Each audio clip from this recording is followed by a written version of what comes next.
eu fiquei muito, muito, muito encantada no começo desse episódio. Que vocês também com certas referências aí do comecinho. Assim como a Ahsoka, eu acho que eu prefiro a primeira parte das lendas.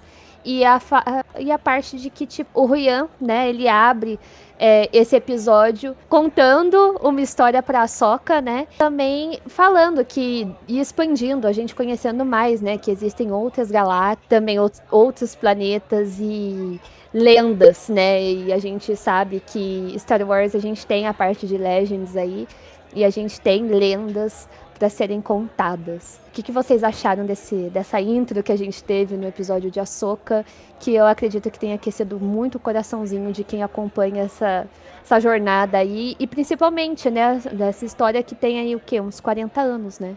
Eu acho que a gente vai ter que pensar um negocinho. Eu tava falando de História da Galáxia 1, 2 e 3 por ordem de lançamento ou ordem cronológica? Porque, olha, a gente tem coisa aí Verdade. pra falar. E pra mim, digo pra vocês, é quem conta a história de Star Wars.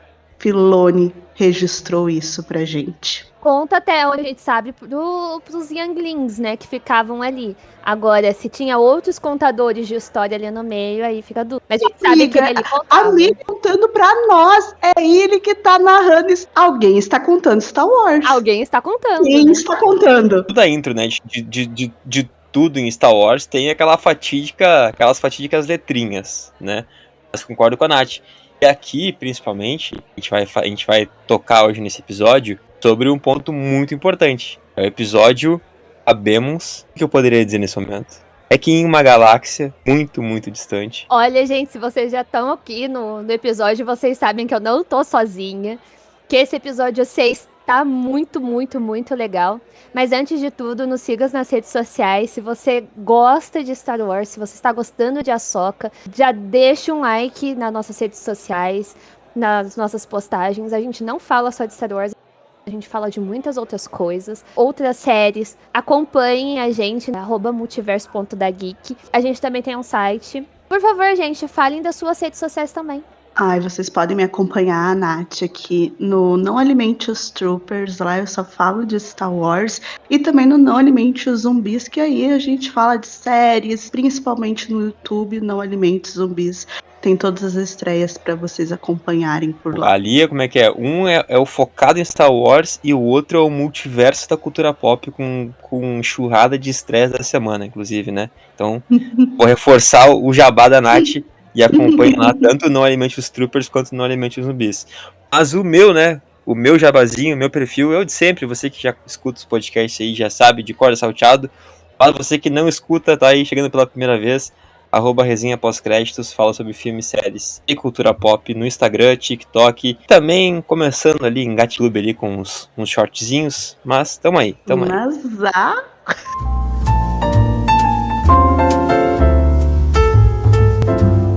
Degustando séries.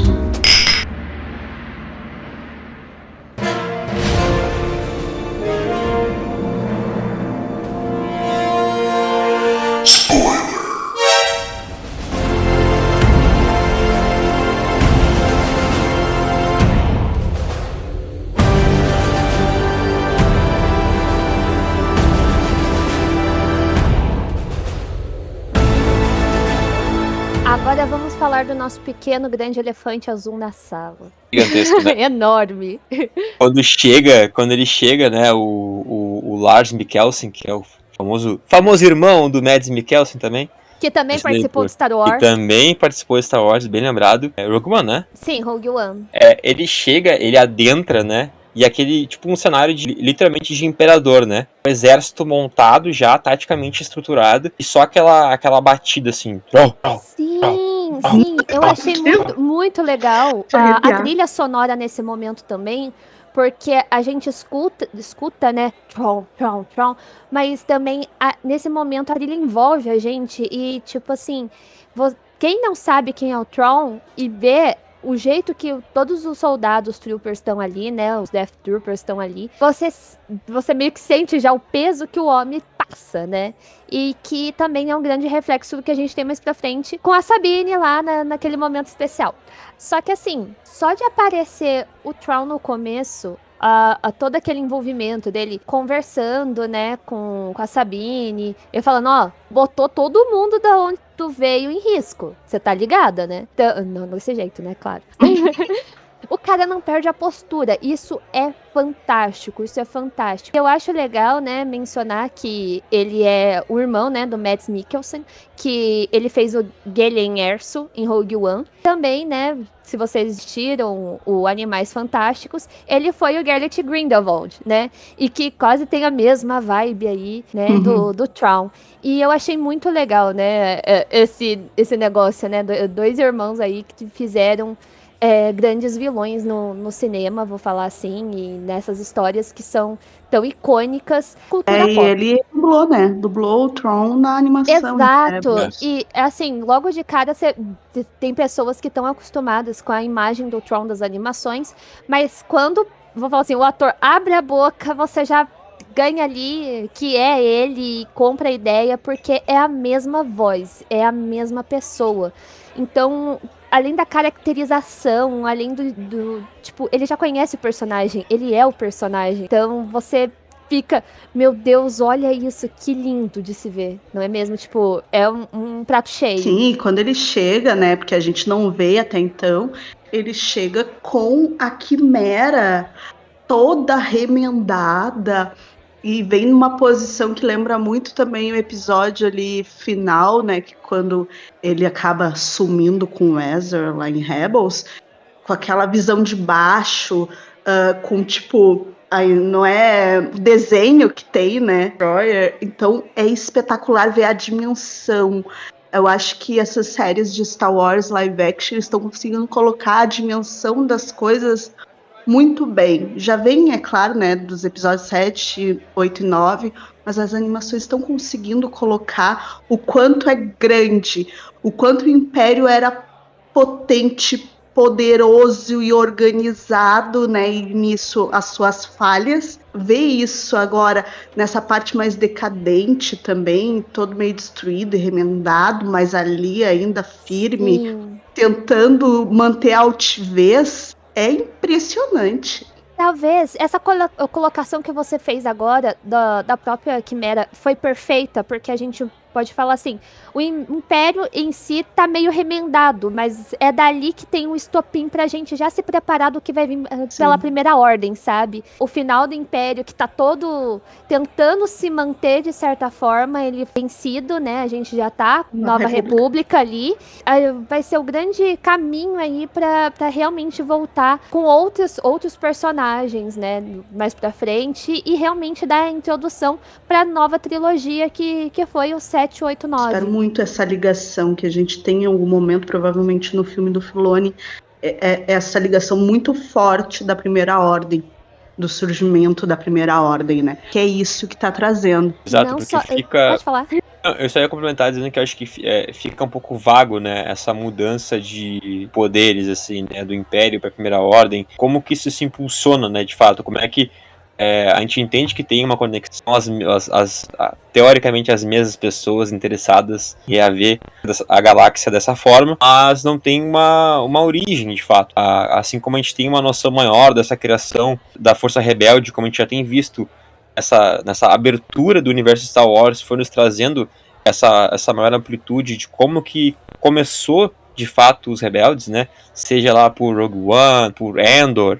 Então a gente começa a sentir esse cheiro, esse gosto. Falta um pouco desse lado também, né? Do outro lado da moeda. E só um ponto aqui sobre poder, né? E troca de poderes. O que vocês acharam assim em relação a essa dualidade do Baylan, né? Acho que ele tá cada vez mais sendo pincelado como talvez um anti-herói, assim, né? Porque a fala dele, às vezes parece que ele ainda tem um pouco de afeto pela antiga Ordem Jedi, Sim, ao mesmo sim. tempo que ele fala sobre um poder, que ele tá ali em busca de um poder. Será que ele está ali para o quê? Para puxar o tapetinho de Troll? E tentar ele ser Olha, eu acho que puxar tapete não necessariamente. Conhece melhor o posicionamento, né? Porque o Tron tem muito disso, de conhecer as pessoas que ele mantém por perto, tanto quanto ele vai atrás de, tipo, stalkear tudo que é da vida das pessoas que ele quer lutar contra, né? Ele vou falar assim, mantenha os seus inimigos por perto,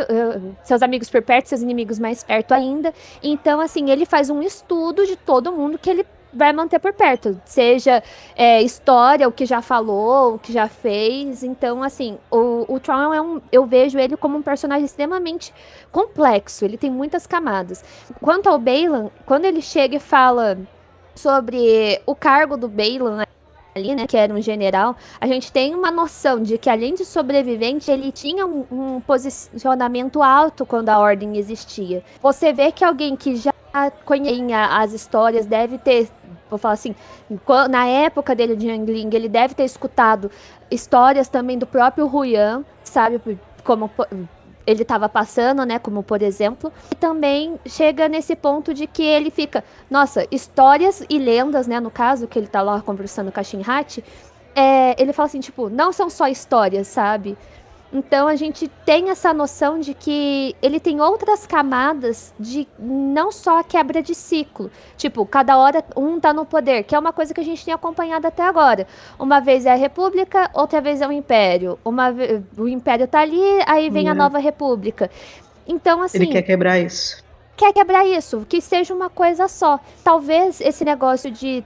Talvez a Ahsoka esteja viva, né? Que é uma coisa que o próprio Tron fala, que é uma coisa que não dá pra confiar. Tanto, vou falar assim, das bruxas, que no caso aqueles troopers lá, que são provavelmente zumbis ali, né? Que a gente também teve com o Meryl, que é sendo fumacinha. Mas assim, Sim, é uma coisa que ele quer quebrar esse ciclo. Tipo, não vamos ficar colocando alguém toda hora ali no poder, porque todo mundo ali comete falha o tempo todo. Vamos fazer um negócio só. Eu achei interessante o posicionamento dele. Não necessariamente um negócio só, mas tipo, tem as suas camadas, tem as suas dificuldades, tem outras coisas a serem abordadas.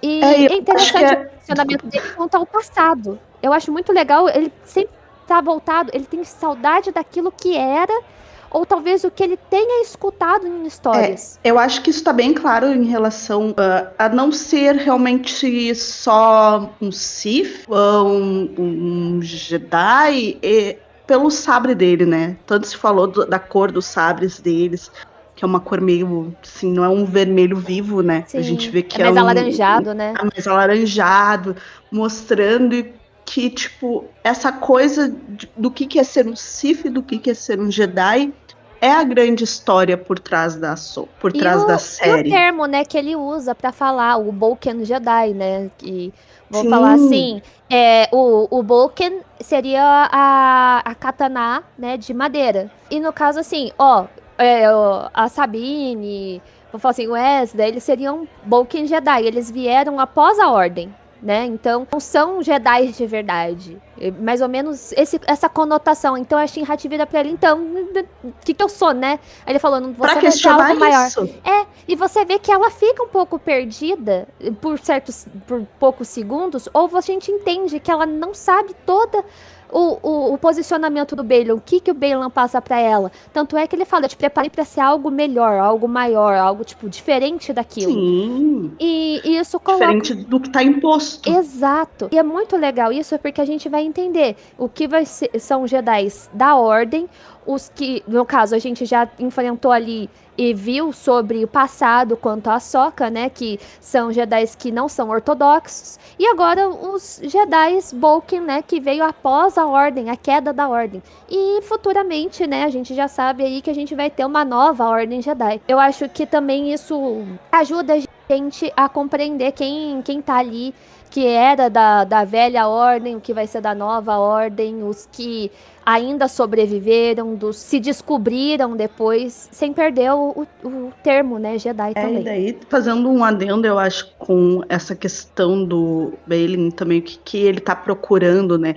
ele diz que sente uma coisa lá, e eu acho que vai trazer muito ali do que realmente é isso que a série quer falar e o que o Filoni tá tentando colocar em jogo aí pros novos, né, fãs de Star Wars, pros antigos, para dar uma quebrada nessa coisa de bem e mal. Qual é essa força ali naquele planeta, naquela nova galáxia? O que tá tão poderoso que chega a ponto, né, eu sinto grandes mães, elas também estão querendo meio sair dali. Entende? Uma coisa assim muito confortável. Então, além disso, Eu acho muito que engraçado tá esse rolando? fato. Eu amei as teorias que saíram, né? Que pode ser o Sim, Bendu. O Bendu sim. ressurgindo ia ser maravilhoso. O Bendu é um personagem do meio que aparece em Rebels, que não queria ajudar a rebelião, porque ele não ajudava ninguém. Ele é o meio. Não está nem para os Siths, nem para os Jedi. E daí ele sumiu ali, né? No final de Rebels. Pode ser que ele tenha parado lá, já que ele é um ser da força. Os seres que surgem, né, que aparecem nos jogos lá, que são os Zeph, nos jogos recentes.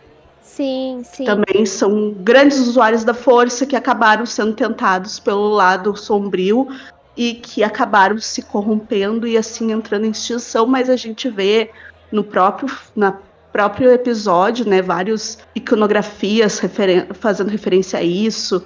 No planeta Datomir tinha referência à civilização Zefo, então Sim, quando eles estão mostrando tudo olhando, né, o isso. horizonte ali, tem uma cena, né, do próprio Traum falando Bailan, né, e a Shinrat, tipo, ó, Sabine, eu liberei a Sabine. E você vê Vai umas atrás. escrituras atrás dele, né, e que são Sim, bem que a gente vê nos jogos, né, no Jedi Fallen Order lá, que o isso. Cal vê as escrituras Elfo. E tá vindo essa relação. Foi colocado Sim. no jogo, acho que eles querem muito trazer essa conotação da força. O próprio o Cal Casting e a Soka, eles utilizam, né, para ver o que aconteceu com aquele objeto, né? Utilizam Sim, eles têm a essa força de habilidade uma com a maneira força. muito específica, né? Que são poucos, assim, E é muito bom você falar disso, que porque no primeiro episódio, a gente tem essa. Eu vou falar assim, quando eu assisti o primeiro episódio, a sensação foi de estar vendo um pedaço do jogo. Pelo menos pra mim foi é, assim. Porque a Sokka é chegando bem do naquele. jeito.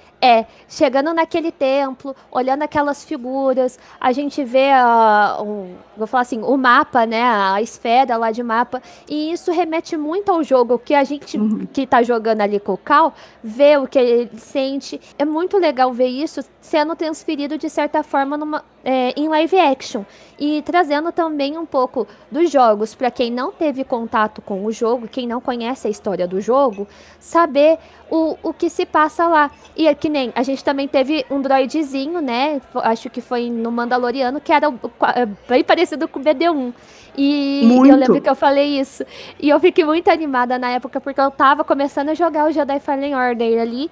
E eu fiquei assim, meu Deus, cara, tem um droid igualzinho o BD-1 ali. E que bom que o live action tá dando a mão pros jogos. A gente vê o quanto esse universo tá conectado e tá cada vez mais se juntando no canon. Outra coisa legal que já foi mencionada aqui, essa questão de histórias, né? Conexão, que nem as mães ali, né? As bruxas que estão ali. Eu achei muito parecida com as parcas, né? As três bruxas do destino. E que elas falam, né, o que pode acontecer e elas são extremamente poderosas. Acho muito legal a gente mencionar ali. Tem muita coisa da teoria, né, que o pessoal também fala e tenta especular. Esse negócio do grande Ragnarok, né? Tem a conexão dos lobos, tanto com a Shinrat quanto o próprio Bailan. O Bailan tá falando que tá sentindo alguma coisa naquele lugar que eles estão. Passa essa sensação de que eles podem liberar, né? Eles têm a sensação de que pode fazer algo maior ali, que tem um chamado ali. A gente vai esperar para ver o que mais vai acontecer ali. É muito legal ver que tem certos mitos envolvidos que a gente já conhece sendo introduzidos ali. Outra coisa bem legal que eu queria pontuar é o Enoch, né? A gente tem uma máscara, ele tá usando tipo uma máscara de gladiador e eu achei isso muito Capitão. legal também, que, vou falar, é mais um conto ali sendo abordado de uma forma silenciosa, que é uma referência que a gente já conhece, de uma forma distinta, de uma nova perspectiva.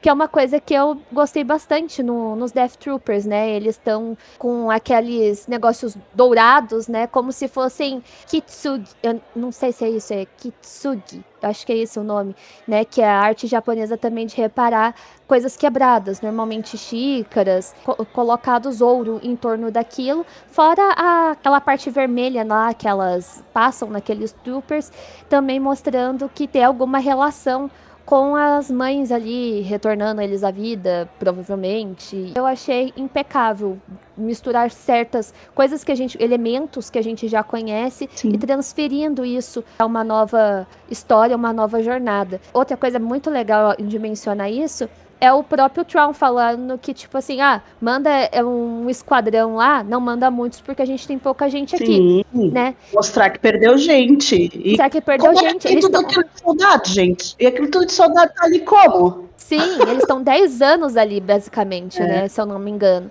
Então, assim, tá perdendo gente. Eles estão ali tentando manter o máximo possível de soldados que eles têm ali pra poder continuar fazendo a exploração. E o que é um ponto pra ele, porque ele botou a Sabine pra procurar o Ezra.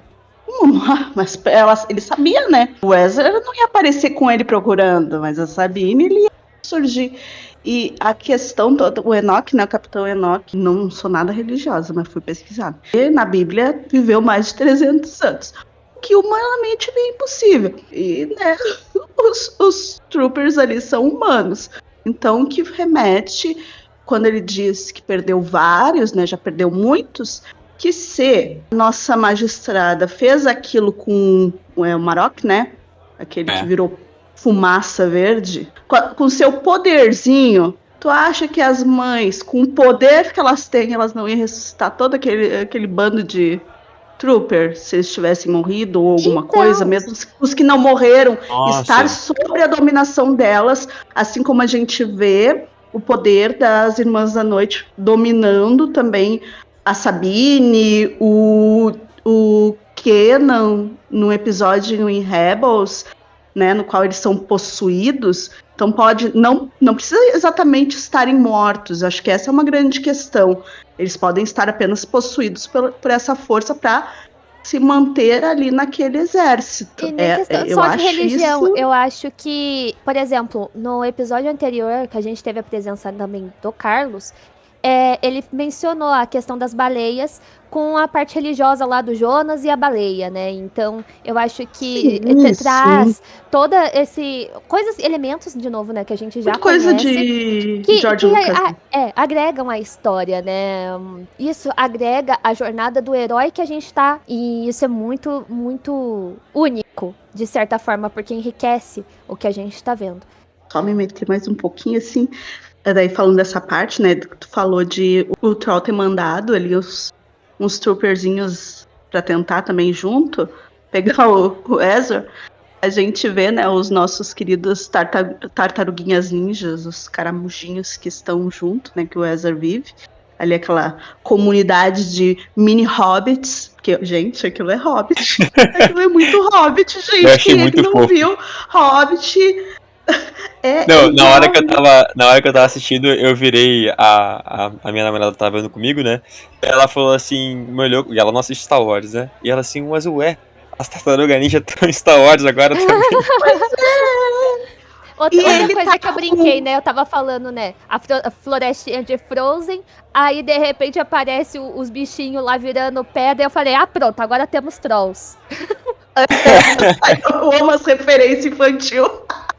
Eu fiquei, isso é muito Disney. Porque aquele pedaço que a Sabine tá, vou falar assim, mostrando as coisas, eu até brinquei, eu fiz um vídeo pra zoar mesmo, né? Enquanto a Ahsoka tá naquela jornada, entrou como uma pessoa lá no mundo entre mundos. Aí eu brinquei, a Elsa também entrou num lugar todo escuro, brilhante, e saiu com uma roupa branca. Uma tinha poderes, a outra não. E as duas estão lutando por algo familiar. Ponto. Frozen. Outra coisa. Aí a Sabine encontra a Trolls. Pronto. Tá tudo aí. Fora que aquele lobo lá, eu fiquei, cara, ele é muito Sven, velho. Ele acha que ele é um cachorro. Ele é muito fofo, gente. É um cachorrão. É um cachorro, é um neném. É muito fofinho. Neném. E daí, eu acho que quando ele disse que perdeu um muitos... Não é a tartaruga lá, coitados. Que o Tron perdeu muitos já. Eu acho que, tipo, essa equipinha, essa mini equipe do Ezra, eu acho que eles têm essas missões aí de meio detonar com a delegação do Tron. Eu acho que eles andaram fazendo isso durante os anos, sabe? um por vez a gente acaba com todos. Mas o Tron tem o poder de quem? Das Irmãs da Noite do seu lado, que torna as coisas um pouco difíceis quando elas conseguem ressuscitar a gente. Exato. E pra No mim- primeiro momento ali, eu senti muito que aquele planeta, a partir do momento que a Sabine sai, eu lembrei muito de Tatooine no começo, né? Vou falar assim, primeiro que a gente não conhece aquele lugar. Em algum momento eu achei que aquele bicho, a partir do momento que ele largou a Sabine lá, né, aquele cachorrão lá largou a Sabine, eu falei, pronto, ele vai voltar com outros bichos e pode, tipo, lutar com ela ali. Mas não, foi ao contrário. Ele fugiu, ela lutou com aquele pessoal lá que queria roubar ela. E depois ele voltou todo covardão, tipo, ai, desculpa, não queria, né, te ter largado aqui. E eles fazem meio que um laço, uma amizade ali de proteção, que eu achei muito interessante, esse contato, né, que a Sabine teve com o natural. E outra coisa muito legal de a gente abordar aqui é que o Ezra, né, ele continuou com esse contato com o natural, com a natureza. E é muito bom a gente também apontar o fato de que é uma coisa que também a Ahsoka já falou, que na natureza tudo tem contato com a força. E Força. mostra isso. Força. Reforçando com a força. Com a força. E mostra o contrário com o Tron, que é o tempo todo. Apesar dele estar ali com as mães, as bruxas, né? Que tá ali mexendo com a magia, é mais o lado da tecnologia que prevalece. Então, assim, mostra o grande contraste entre os dois, entre o que é a força por um lado, do que é a força do outro, apesar de que a gente ainda tá descobrindo muita coisa sobre as bruxas de Dathomir depois desse episódio, né, que, no caso, elas vieram daquele planeta e que elas montavam as baleias. Fiquei chocada com essa informação. Igual o Ezra. Fiquei, assim... Tem aquele Oi. episódio, né, em Rebels, que ele Então, mas eu achei baleia sensacional espacial. o fato de que, tipo, eles olharam pra trás e deram ainda mais espaço pra pra elas. mostrar. E, tipo, a gente sabia que existia e que aquilo já tinha expandido algo, né? Que a gente sabia que elas mexiam com a força de um modo diferente além dos Jedi e do Sith, né? Que a força era algo maior. E foi expandindo sobre que a força ser realmente algo maior. Mas em outro lugar, saber que elas vieram de um outro lugar e participaram dessa migração de alguma forma, é realmente um negócio diferente pra Genial. gente. É genial. Sem dúvida. E o que vocês acharam do reencontro, assim, da Sabine e do Ezra, assim? Ó, eu acho que ao mesmo tempo que ela tava feliz, ela ficou tipo, vixe, como eu falo pra ele que eu fiz isso. Porque basicamente ela jogou todo o esforço dele de 10 anos fora, entendeu? Exato. Eu acho que ela, tipo, ai, era pra ser um momento caloroso, mas ela tá assim, como que eu conto pra ele? Então, eu quero ir embora, como que a gente vai fazer pra voltar? E ela, tipo, como que eu falo pra ele? A gente não vai conseguir voltar. Que eu joguei tudo no ralo, só pra achar ele. É bem nessa função, tipo, eu senti que tem aquele momento de comoção, assim, tipo, eu sabia que tu ia conseguir, só demorou um pouquinho, aí briga com ela. Quando ele fala assim pra ela, tipo, deu certo, né? E aí A gente venceu, né? A gente venceu. Tá tudo bem, os né? rebeldes venceram. Porque vamos colocar assim numa zona cega. Vamos colocar numa zona cega. Vamos fingir que o tempo todo o Tron tá ali quieto de uma certa forma e o Ezra também tá na casinha dele quieto da forma dele. Porque o Tron mesmo não... Ele falou assim, o Ezra pode estar vivo, o Ezra pode estar morto. Boa sorte. Vamos fingir que eles... Vamos colocar assim, eles não se viram durante esses 10 anos desde que aconteceu as coisas todas. E se ele achar que, de certa forma, o Tron continua lá meio que banido, exilado e jogado de lado, a Sabine chegou lá com a navezinha dela, tipo, vai ser um choque pra ele, a gente não sabe como ele vai reagir, como a Sabine chegou ali, né, que ela simplesmente tacou tudo ali pro ar e falou, eu só quero achar o Ezra, sabe? Talvez ele tenha a mesma perspectiva que a própria Ahsoka tava tendo. Eu acho que ele vai ter esse baquezinho, tipo, ela não veio sozinha me resgatar. Ela veio com quem veio resgatar o Tron, o que é pior ainda. Exato. Né? Porque a partir do momento em que tu isolou ele, tu quer manter ele isolado e quer sair daquela situação. Não vai ter muito tempo pra refletir sobre isso, né, gente? Porque já temos os dois próximos episódios. A gente vai ter a luta ali entre, provavelmente, vamos ver os dois lutando. Vamos saber como é que o Ezra viveu esse tempo todo sem o sabre. Se ele aprimorou as suas técnicas. né, sua meditação. A gente sabe que ele pode, né, através da força, dos espíritos da força, ter aprendido muita coisa. E com eles vendo que a Sabine agora... Então tem esse rolê de uma luta aí com os samurais nativos, porque, gente, o visual dos nativos daquele planeta é muito... Os saltimbancos ali, muito samurai. Se vocês olham eles ali de trás, olhando, o visual da roupa é isso, é lindíssimo. Eu quero muito ver eles. Então vai ter toda essa batalha, não vai ter muito tempo dele. Quando ele chegar lá e ver, opa, tem uma nave maior que não quer nos levar, quer levar o Tron.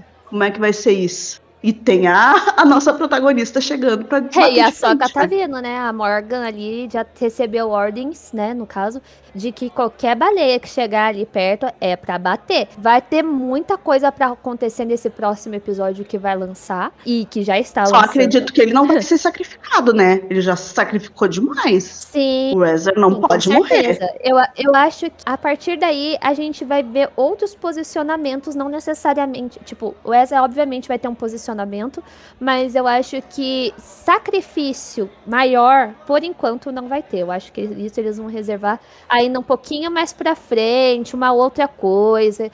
Até porque até agora a Filoni tem sido muito, muito genial, realmente colocando os pingos nos is e explicando muita coisa e simplesmente mostrando pra gente como resolver o que aconteceu na última trilogia. Tem como a gente compreender o que não ficou explicado e que aí a gente ainda precisa saber muito mais do que vai acontecer só assistindo os próximos filmes e os próximos episódios. Então, fiquem atentos. Rodrigo, por favor, considerações finais. No próximo capítulo de Ahsoka, será o embate de Troll com Ahsoka.